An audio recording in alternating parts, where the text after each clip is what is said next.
Behind the curtain of entertainment, there are haunting tales of performers whose final moments unfolded before their captivated audiences. The stage, often a place of joy and celebration, turned into a scene of heartbreak for these individuals. Imagine the shock as a beloved musician suddenly collapses mid-song, or the disbelief when an actor suffers a fatal incident during a climactic scene. The stories range from heart attacks that struck without warning to tragic accidents involving equipment failures, such as electrocution during a live performance. In one striking case, a performer was bitten by a snake while engaging with a crowd, leading to a swift and tragic end. Each incident serves as a chilling reminder of the unpredictable nature of life and the risks faced by those who dedicate themselves to their craft.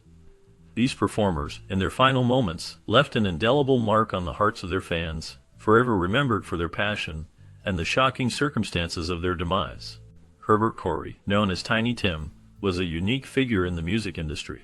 He was renowned for his distinctive style as a singer, ukulele player, and musical archivist.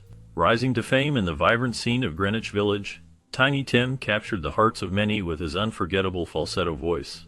One of his most notable achievements was his cover of the 1929 song Tiptoe Through the Tulips. This rendition became iconic, later used in horror films to create an eerie atmosphere. From the 1960s to the mid-1990s, Tiny Tim enchanted audiences with his whimsical performances and eclectic musical choices. However, tragedy struck in September 1996 when he suffered a heart attack while attending a ukulele festival in Massachusetts. Despite doctors advising him to avoid performing due to his health issues, Tiny Tim returned to the stage just a month later for a gala benefit.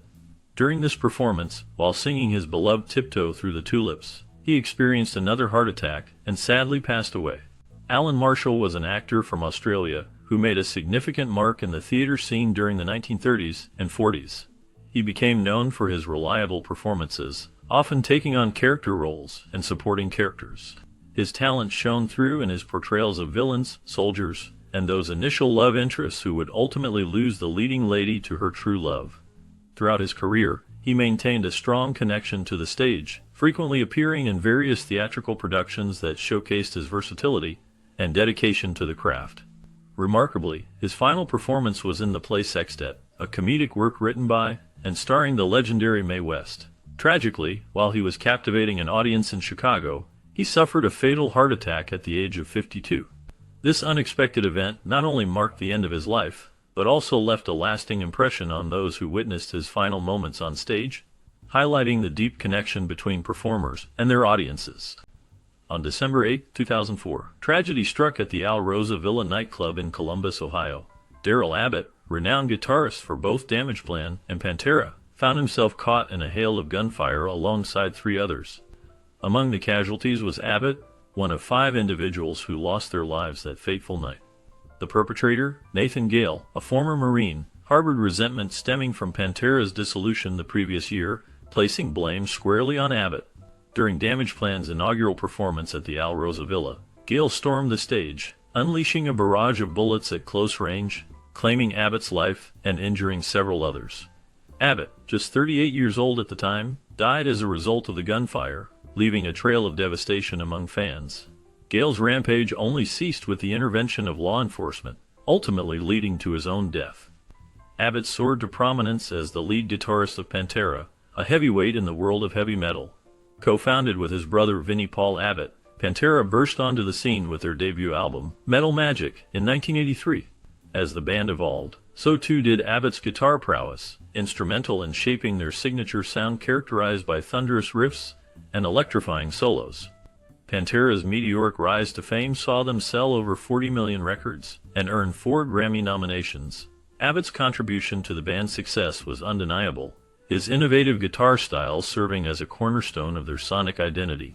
Even after Pantera disbanded, Abbott's musical journey continued with Damageplan, where his legacy as a pioneering guitarist continued to inspire generations of musicians. Following the disbandment of Pantera, Abbott embarked on a new musical venture by founding Damageplan in 2003, comprising Abbott on guitar, his brother Vinnie Paul on drums, Pat Lachman on vocals, and Bob Zilla on bass. The band aimed to uphold the legacy of Pantera's powerful groove-laden metal. This approach to metal music left an indelible mark on the music scene, transcending genre boundaries as artists from various backgrounds found inspiration in Abbott's boundless creativity and fervor. His profound influence on guitarists and aspiring musicians is palpable through the myriad tributes, covers, and testimonials honoring his legacy. Yet tragically, Abbott's life was cut short at a juncture where his artistic journey seemed boundless. The realm of rock and roll is replete with tales of iconic musicians whose narratives were prematurely truncated. The bittersweet irony of his demise occurring while immersed in his greatest passion lends a vivid dimension to his story. Owen Hart, also known to his fans as the Blue Blazer, was a rising WWE superstar during the 1990s. Born into the illustrious Hart wrestling dynasty on May 7, 1965, he was introduced to the world of wrestling at a young age. Owen embarked on his wrestling journey with the renowned Stampede Wrestling promotion, where he quickly showcased his innate talent for the sport. His parents, Stu and Helen Hart, were stalwarts in the wrestling industry, with Stu being a seasoned professional wrestler. Raised in such an environment, it was perhaps inevitable that Owen and his siblings would be drawn to the wrestling world. 8 out of the 12 Hart siblings pursued professional wrestling careers, with Owen and his brother Brett achieving notable success within the World Wrestling Federation, now known as World Wrestling Entertainment. Owen's wrestling career began during his high school years and continued through college at the University of Calgary.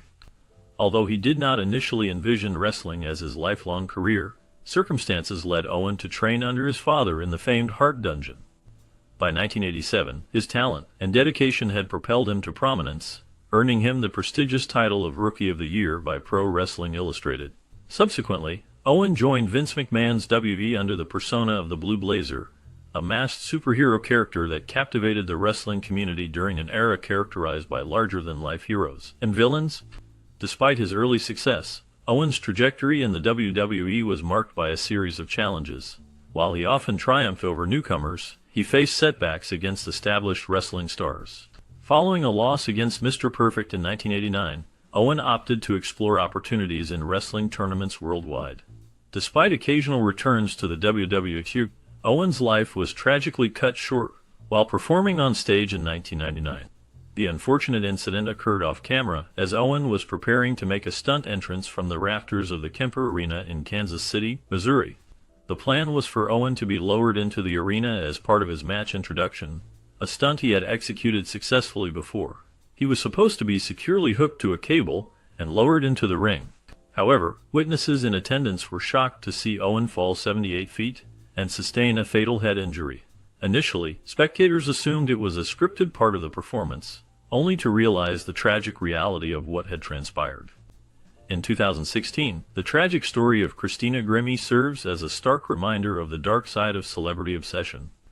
Christina fell victim to the disturbing actions of an overly obsessed fan, Kevin James Lell, who fatally shot her in the head and chest while she was signing autographs after her show. Despite being rushed to a local hospital, the 22-year-old died shortly after midnight due to the critical injuries she sustained. The horrifying incident unfolded at Orlando's Plaza Live Theater immediately following Christina's opening performance, where approximately 120 concertgoers had gathered around her to obtain her autograph and bask in her starlight when disaster struck. Despite security measures such as bag checks, the absence of metal detectors allowed Lell to sneak in with 2 handguns, loaded magazines, and a hunting knife. Exploiting the opportunity, he approached Christina under the guise of a fan seeking an autograph, only to unleash a barrage of gunfire, leaving her fatally wounded. Christina's brother, Marcus, bravely intervened, tackling the assailant to the ground. In the ensuing struggle, Lell fatally shot himself, bringing the harrowing ordeal to a tragic end. Investigations revealed Lell's alarming fixation on Christina, with a close friend of 15 years, Corey Dennington, revealing the extent of his obsession to authorities. Christina first rose to prominence as a contestant on the 2014 season of The Voice, where she garnered a substantial following and earned mentorship from pop star Adam Levine. Despite finishing third in the competition, Christina's talents had already captivated audiences on platforms like YouTube, where she gained internet fame for her covers. Following her stint on The Voice, Christina signed with a record label in late 2014, embarking on tours alongside fellow contestants and collaborating with artists like Dove Cameron on music videos. Her promising career was tragically cut short by the senseless act of violence, leaving her plans for an album and scheduled releases abruptly halted. Unfortunately, there are more heartbreaking stories to come. Brandon Bruce Lee, the son of the legendary martial artist Bruce Lee, sought to carve his own path in the world of acting and martial arts. He made his film debut in the 1986 Hong Kong movie Legacy of Rage, showcasing his talent and dedication.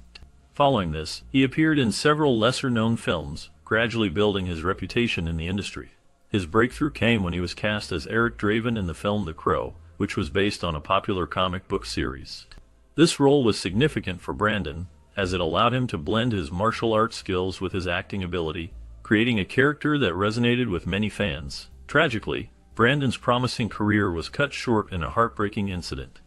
While filming a particular scene, he was fatally wounded due to an accident involving improperly loaded dummy rounds from a revolver. This tragic outcome highlighted the negligence present among the crew during production. Despite the immediate efforts to resuscitate him, Brandon Lee passed away, leaving behind a legacy that echoed the fame and talent of his father. His untimely death shocked the world and left a lasting impact on the film industry, reminding everyone of the risks that can accompany filmmaking. Brandon's work continues to inspire many, as he is remembered not only for his potential, but also for the artistry he brought to the